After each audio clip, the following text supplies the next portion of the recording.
Hey everybody. The injections are gonna happen tonight, and I've been kind of emotional today, and there's just a lot to think about.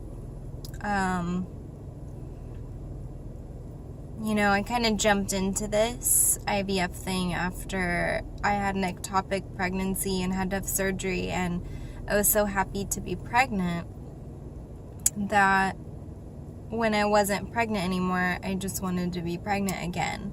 And so, I rushed into this whole IVF thing pretty confidently. But now that I'm like here, it's difficult.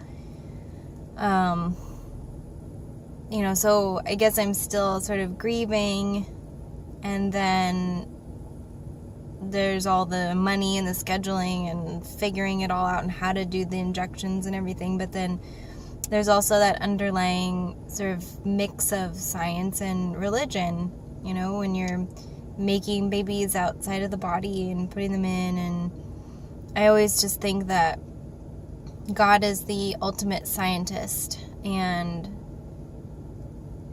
he has allowed us as humans to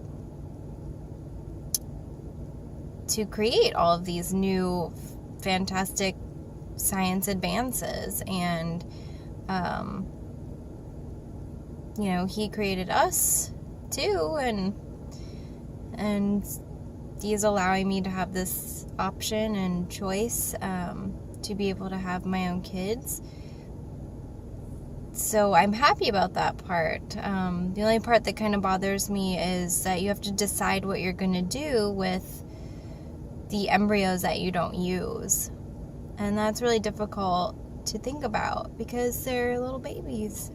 That's how I view it.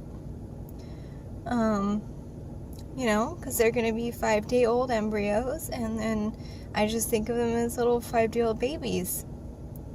So to think about what to do with them is very hard.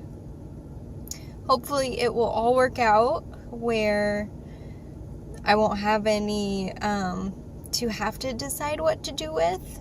But, maybe I'll end up with 6 kids because I can't handle not using them, and we'll see. But very emotional today. I'm not a very happy person in front of my husband, and so I know he really appreciates that. But, because in about 3 hours, it's injection time. Probably after that first injection, I'll just be like, oh, that was no big deal. Let's move on. But right now, it's kind of hard.